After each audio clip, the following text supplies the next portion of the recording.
Ladies and gentleman, may I have your attention please. मौसम की गड़बड़ी की वजह से किसी भी सुरक्षा मानक से कांटेक्ट नहीं हो पा रहा, इसीलिए हमारी फ्लाइट जूनागढ़ गांव में लैंड करने वाली है। कृपया अपनी सीट की पेटी अच्छे से बांध लें।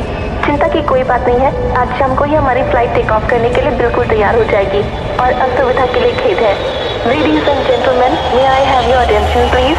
कुछ ही देर में फ्लाइट एक ऐसे गांव में लैंड करती है जहां चारों तरफ धूल ही धूल थी।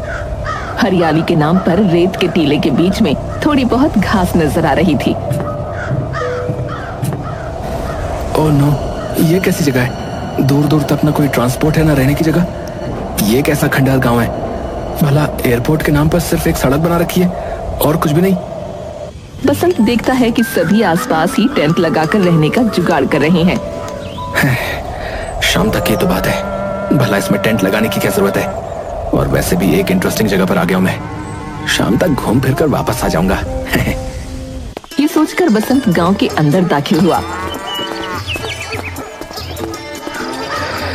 अरे बाप रे, बहुत गर्मी है इस गांव में तो। भैया सुनो, जरा एक नींबू पानी लगाना। ये लीजिए भैया, अभी तो गर्मी आए भी नहीं है, अभी तो बस शुरुआत है, शुरुआत। हाँ अरे ये क्या, मैंने आपसे नींबू पानी मांगा था, आप ही मुझे क्या दे रहे हैं? अरे पी लीजिए साहब, ये है बेल का रस, समझे? हमारे दादा और दादा के जमाने का नुस्खा है ये। हाँ बेल का रस? I don't like it. अरे भैया, इसकी आपको बहुत जरूरत पड़ेगी। अभी 10 कदम आगे जाएंगे ना तो कदम लड़खड़ाने लगेंगे इस गर्मी में। पूरे गांव वाले यही रस पीते हैं, वो भी मेरे ही ठेले से। हाँ, पेट को भी ठंडा रखता है और ताकत भी बनाए रखता है ये, समझे? पी लीजिए। बसंत दुकान वाले के कहने पर नाक बंद करके वो जूस पी लेता है। इसका टेस्ट ना बिल्कुल भी अच्छा नहीं था। ये लो पकड़ो अपने पैसे। बसंत आगे बढ़ा, उसे एक बहुत सुंदर बगीचा नजर आया। पूरे गांव में कहीं हरियाली नहीं है, लेकिन ये थोड़ी सी शांत और अच्छी जगह लग रही है। It's like a park. Basant अपना सूटकेस साइड में रख देता है। पेड़ों की छांव के नीचे चिड़ियों की चहचहाहट के बीच उसे अच्छी नींद आ गई, लेकिन उसकी नींद जैसे ही खुली उसने देखा कि अब अंधेरा होने वाला है और ठीक उसके सर के ऊपर से वो हवाई जहाज उड़ा जिसमें वो बैठकर वहां पहुंचा था। बसंत बौखला गया। Oh shit shit shit shit, मुझे समय का पता कैसे नहीं चला? ओह नो, सब जा चुके हैं और मैं यहाँ रह गया। ये तूने क्या किया बसंत? तू इतना बेवकूफ कैसे हो सकता है रे कि तू सो गया, और वो भी बेफिक्र होकर। बसंत अपना फोन लेकर यहाँ से वहाँ दौड़ने लगा, लेकिन गांव में कहीं भी नेटवर्क नहीं मिला। वो जैसे ही बाजार के बीच पहुंचा, सभी लोग उसे तिरछी नजरों से देखने लगे। ये जगह एक तो मेरे लिए वैसे ही अननोन है और ऊपर से नेटवर्क भी नहीं आ रहा है। जो मैं अशोक को कॉल करूं, वो हेल्प भेजेगा मेरे लिए, और ये लोग तो मुझे बहुत अजीब नजरों से देख रहे हैं, कहीं मेरा सामान न चोरी कर लें। इतने में ही राधा बोल पड़ी। अरे शहरी बाबू, आप तो उस हवाई जहाज में बैठकर आए थे ना, वापस क्यों नहीं गए? हमारे गांव में ही रहने का इरादा है क्या? हाँ, अभी थोड़े टाइम तक तो मैं गांव में रुकने वाला हूँ।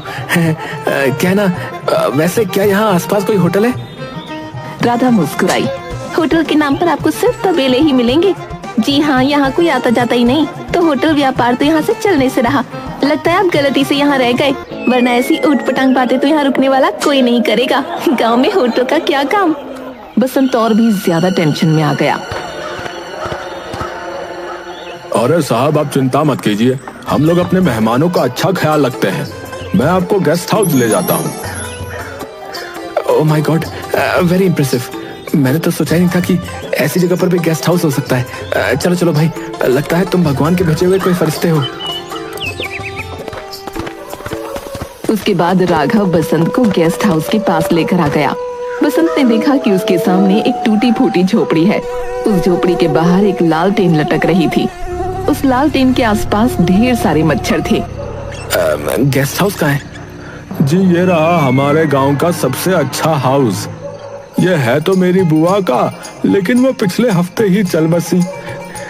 तब से तो ये घर खाली ही है, और अब आप आ गए हो तो यहाँ रह लो। आप भी तो गेस्ट ही हुए ना, और ये हमारा हाउस है ही, इसलिए आप गेस्ट और ये हाउस, ये गेस्ट हाउस। बसंत अपना सर पकड़ लेता है। भाई यार, यहाँ के लोगों में कम दिमाग है क्या? यहाँ पर इसकी बुआ की मौत हुई है और वो भी पिछले हफ्ते, और ये कह रहा है कि मैं यहाँ पर। बसंत पीछे मुड़कर देखता है, वहाँ घने अंधेरे के अलावा कुछ नहीं था। अरे यार, यहाँ रुकने के अलावा कोई और रास्ता नहीं है। बसंत घर के अंदर दाखिल हुआ। यहाँ बिजली सुबह शाम आती है, बिजली की तो कोई भी परेशानी नहीं है, बस जरा गर्मी ज्यादा पड़ती है बस, लेकिन उसका भी गांव वालों के पास पूरा समाधान है। ये देखिए, ये आपका बिस्तर, थोड़े बहुत खटमल मिलेंगे लेकिन एडजस्ट कर लेना, और सामने ही खिड़की है, उसको खोल लेना, ठंडी ठंडी हवा आएगी। अच्छा, मैं आपसे अब सुबह मिलता हूँ, मुझे बड़ी नींद आ रही है। अच्छा। ये बोलकर राघव वहाँ से चला गया। बसंत भी बहुत थका हुआ था, इसलिए वो भी सो गया। अगली सुबह जब वो उठा, ओह शिट यार, आज भी मेरे फोन में नेटवर्क नहीं आ रहा है। बिस्तर के खटमलों ने तो मेरा पूरा खून ही चूस लिया। बड़ी गर्मी भी लग रही है यार।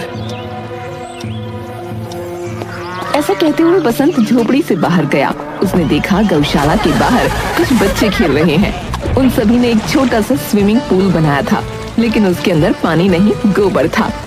अबे छी छी छी छी, ये बच्चे गोबर में क्यों नहा रहे हैं? अरे काका, आप भी नहाओ, गोबर में नहाने से पूरा शरीर साफ हो जाता है, और सबसे अच्छी बात, ये बहुत ठंडा होता है, बड़ा मजा आता है इसमें नहाने में। कि तभी शरारती बच्चे ने एक बाल्टी में गोबर का पानी भरा और बसंत के ऊपर फेंक दिया। हमारी बातों पर यकीन नहीं था ना, अब तो यकीन आ गया कि गोबर से नहाने से दिमाग और शरीर दोनों ठंडा हो जाता है। बसंत भागता हुआ एक हैंडपंप के नीचे बैठ गया। अरे अरे नहीं नहीं नहीं, जल्दी से हैंडपंप चलाओ, जल्दी से पानी डालो मेरे ऊपर। इतना गंदा गंदा गोबर गया है मेरे शरीर पर। छी छी छी छी छी। अरे शहरी बाबू, बच्चों ने तुम्हारा भी दिमाग ठंडा कर दिया क्या? नहाओ नहाओ, अच्छे से नहाओ। पानी से नहाने के बाद मैं तो अच्छे से साफ हो गया, लेकिन गोबर की बदबू अभी तक आ रही है। अपने पीछे देखिए, वो अम्मा कितने प्यार से अपने घर को मिट्टी से लेप रही है। ये क्या हो रहा है? लगता है गांव के लोगों को गोबर से बहुत प्यार है। अरे सब गोबर को अगर अपने घर के बाहर लगा देते हैं तो घर के अंदर बिल्कुल एयर कंडीशनर से भी ज्यादा ठंडक रहती है। मुझे पता है आपको भी अच्छे से नींद नहीं आई रात को, इसीलिए मैंने राघव को बोल दिया था, उसने अपनी बुआ की झोपड़ी की दीवारों को अब तक तो गोबर से लेप दिया होगा। ये सुनते ही बसंत भागकर झोपड़ी के पास गया। वेरी गुड, मुझे यहाँ पहुँचने में देर हो गई और ये रहने की आखिरी जगह भी गोबर से भर गई। शाबाशी दीजिए, आपकी खातिरदारी करवाने के लिए देखो पूरी दीवार को गोबर से लीप दिया है। हाँ, अब आराम से सुना है, कोई मच्छर नहीं, कोई गर्मी नहीं। अरे लगता है सबके सब गांव वाले पागल हैं। बसंत उस बगीचे में पहुंच गया जहां उसे चैन की नींद आई थी। वो एक पेड़ के नीचे खड़ा होकर अपने फोन में नेटवर्क तलाश रहा था कि तभी उसके ऊपर पानी की कुछ बूंदें गिरी। अरे इतनी कड़कती धूप के बीच ये ठंडी ठंडी पानी की बूंदें कितनी अच्छी लगती हैं। गांव के तो हैंडपंप से भी उबला हुआ पानी निकलता है, पर ये पानी कितना ठंडा है। ऊपर वाले को मुझ पर तरस आ गया और उसने मुझ पर पानी की बौछार कर ही दी। राहत की सांस लेते हुए बसंत ने ऊपर देखा। वो देखता है कि एक इंसान पेड़ पर बैठकर छींक रहा है। उसकी छींक का पानी ही बसंत के ऊपर गिर रहा था। छी छी छी छी, ये छींक रहा था और मैं क्या क्या सोच रहा था। अरे ओ पागल, तुम पेड़ के ऊपर क्यों चढ़े हुए हो? अगर पैर फिसला ना तो सीधे पेड़ से भी ऊपर जाओगे। अरे भैया भैया, पेड़ के ऊपर बैठकर बड़ी ठंडी ठंडी हवा आती है। आहा, आज तो बड़ी धूप है, शाम को आता हूँ यहाँ पे। है हट जाओ मेरे नीचे थे, वरना तुम्हारे ऊपर ही कूद जाऊंगा मैं। जय हनुमान। बसंत फौरन अपने कदम पीछे लेता है। वो देखता है कि इतने ऊंचे पेड़ से उस आदमी ने एक ही छलांग में जमीन पर कदम रख दिया। कैसा गांव है ये, जिसे देखो कोई ना कोई गर्मी से बचने का नुस्खा ही बताया चला जा रहा है। कभी बोलते हैं पेड़ पर चढ़ जाओ, कभी बोलते हैं गोबर से नहा लो। गांव के दिमाग में भी गोबर है। छी छी छी छी, पहले तो मुझे जल्दी से दोबारा नहाना होगा। बसंत अपनी झोपड़ी के पास पहुंचा। उसने देखा कि बाथरूम की कोई सुविधा नहीं है। हैंडपंप के पास बैठकर ही नहाना होगा। एक तो इतनी कड़कती धूप, ऊपर से धूप में बैठकर नहाना। ओह माय गॉड, कब निकलूंगा मैं इस गांव से बाहर। इतनी कड़कती धूप में पानी भी बहुत गर्म हो चुका था, लेकिन बसंत को उसी से नहाना पड़ा। नहाने के बाद जब वो अपनी झोपड़ी में गया तो उसे बहुत अच्छा महसूस हुआ। लगता है राघव झूठ नहीं कह रहा था। इस गोबर वाले घर के अंदर तो सच में बहुत ठंडक है। एक्चुअली यहाँ की हवा भी अब साफ लग रही है और गोबर की तो बदबू भी नहीं रही। इम्प्रेसिव। बसंत को बहुत अच्छी नींद आई। शाम को जब वो गांव वालों के बीच पहुंचा तो उसने देखा कुछ लोग शरबत पी रहे थे। अरे ये तो वही शहरी बाबू है। अरे यहाँ आओ शहरी बाबू, ये लो शरबत पियो। नो थैंक्स, मुझे नहीं चाहिए।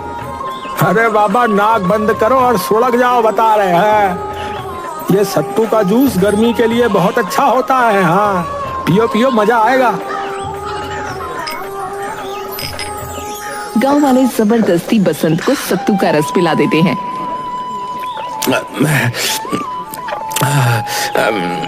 एक्चुअली इतना भी बुरा नहीं है। इसमें नींबू का जो टेस्ट है ना, वो बहुत ही टेस्टी है। एक अच्छा फ्लेवर आ रहा है। प्याज और मिर्च को बारीक बारीक काटा गया है। हाँ बहुत अच्छा, बहुत अच्छा। अरे यहाँ पर ऐसे ही शाम को सत्तू का रस पिया जाता है और दोपहर में भी। गर्मी में बड़ा काम आता है भैया। पेट और दिमाग दोनों ठंडा रहता है और साफ भी। हाँ प्रोटीन भी मिलता है सो अलग। काका यहाँ पर अगली फ्लाइट कब आने वाली है? कुछ आइडिया है आपको क्या? फ्लाइट? अरे पूरे 30 साल बाद तो एक विमान उतरा था जो कुछ ही घंटों बाद निकल गया, लेकिन एलियन की तरह आपको यहाँ छोड़ गया। अब अगला विमान कब आएगा वो तो भगवान जाने। क्या यहाँ पर टेलीफोन मिलेगा? टेलीफोन? हाँ हाँ बेटा, वो तो मिलेगा। बाकी फोन में नेटवर्क आते नहीं। बाकी हाँ, चंचल पनवाड़ी की जो दुकान है वहाँ चले जाओ। बसंत चंचल पनवाड़ी के पास पहुंचा और उसने अपने फोन से नंबर निकालकर अपने दोस्त को टेलीफोन किया। अरे तू कहाँ रह गया था भाई? तेरी फ्लाइट तो 3 दिन पहले ही यहाँ पर पहुंच गई है, लेकिन तू कहाँ रह गया? ना कोई फोन, ना कोई पता, ना कोई मैसेज। अरे यार सच में तुझे मिलकर ही बताऊंगा। अभी बस तू इस गांव में आ जा। अरे भाई ये जो जूनागढ़ गांव है ना यहाँ पर नेटवर्क है ना ही कुछ और। मैं यहाँ पर फंस गया हूँ यार। भाई मुझे ले चले यहाँ से, वरना मैं पागल हो जाऊंगा, बता रहा हूँ। 2 दिन और रुका तो गांव वाले गर्मी से बचने के नुस्खे बता बता कर ना मेरा दिमाग खाली कर देंगे यार। इतने में ही फोन कट गया। हेलो हेलो, अबे अबे अबे यार फोन क्यों कट गया यार? भैया बस आपका समय यहीं तक था भैया, बिजली जा चुकी है। ठीक है। अरे लेकिन राघव ने कहा था कि सुबह शाम बिजली आती है। मेरी उस झोपड़पट्टी में तो बिजली का कुछ है ही नहीं जो मुझे पता चले, लेकिन गांव में तो सुबह शाम आती है ना। बिल्कुल सही कहा, सुबह शाम ही आती है। आपको सुनने में गलती हुई है। उसने सुबह शाम ही कहा, लेकिन आपने सुबह से शाम सुना। लीजिए पान खाइए, मुंह बिल्कुल ठंडा कर देगा। हाँ खाइए खाइए, गर्मी में मजा आ जाएगा। एक मिनट मैं अब बताइए। ये लो एक और नुस्खा। दो भैया दो, पान भी खिलाई दो। पान खाकर बसंत के मुंह में ठंडक होने लगी। अरे भैया कमाल है, ऐसा लग रहा है कि मेरे मुंह में मेंटोस रखा हुआ हो। मजा आ गया। बसंत ने देखा कि गांव वाले जगह जगह पर पक्षियों के लिए भी पानी रखा करते थे और खाना भी। गांव वालों का दिल बहुत अच्छा था। बसंत नहीं जानता था कि आज की रात उसकी गांव में आखिरी रात है। वो अपनी झोपड़ी के अंदर लेटकर सोचने लगा।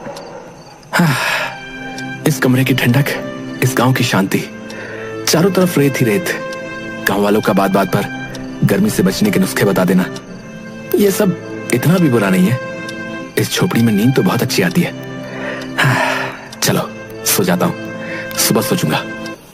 और अगली सुबह होते ही बसंत के दरवाजे पर उसका दोस्त अशोक अपनी जीप के साथ खड़ा था। अरे क्या बात है अशोक मेरे दोस्त, तू तो बिल्कुल टाइम पर आ गया यार। तुझे मेरा पता किसने बताया यार? अरे बिल्कुल भी मुश्किल नहीं था मेरे भाई शहरी बाबू। अच्छा अब जल्दी चलो वरना रात हो जाएगी तो रास्ता भटक जाएंगे, बता रहा हूँ। बसंत फौरन अपना सामान उठाकर जीप में बैठ गया। जब वो गांव से निकल रहा था तब सभी गांव वाले विनम्र आंखों से बसंत की ओर देख रहे थे।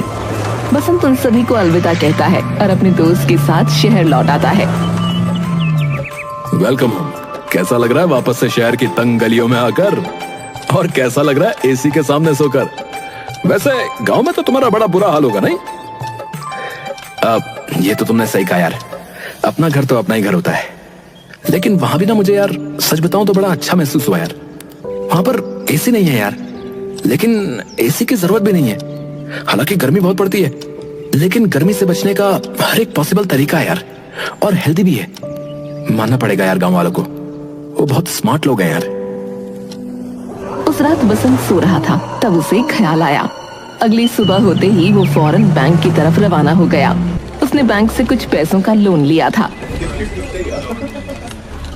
अरे भाई तू आ गया?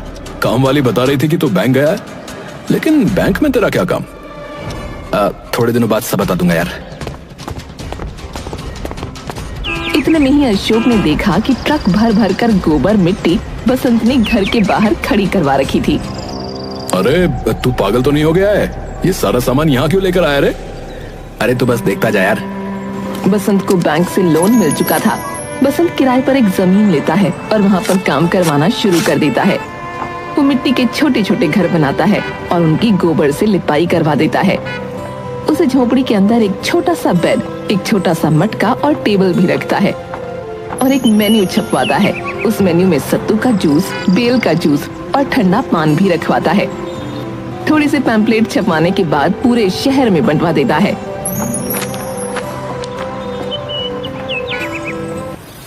अबे यार लगता है भाई तू पागल हो गया है। आजकल 5 स्टार के जमाने में तेरे इस विलेज होटल में कौन आना चाहेगा रे?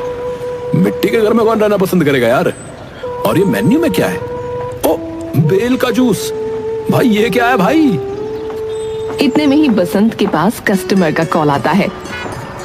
जी हमने आपका पैम्फलेट देखा और हमें बड़ा ही यूनिक लगा।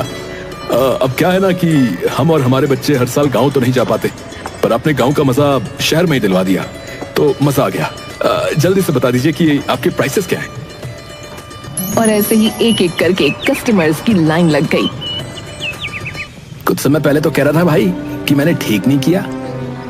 अरे मान गए गुरु, मजा आ गया यार। बहुत अच्छा बिजनेस सेटअप तैयार कर दिया यार तुमने तो। इतना अच्छा आइडिया आया कहां से?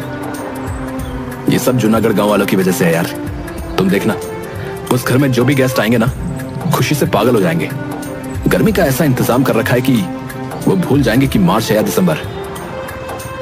गांव वालों की बदौलत बसंत को एक बहुत अच्छा बिजनेस आइडिया मिल चुका था और भगवान की दुआ से उसका बिजनेस धीरे धीरे अच्छा हो रहा था। कुछ ही समय बाद बसंत ने बैंक से लिया हुआ लोन भी चुका दिया और इस बिजनेस को खूब आगे बढ़ाया।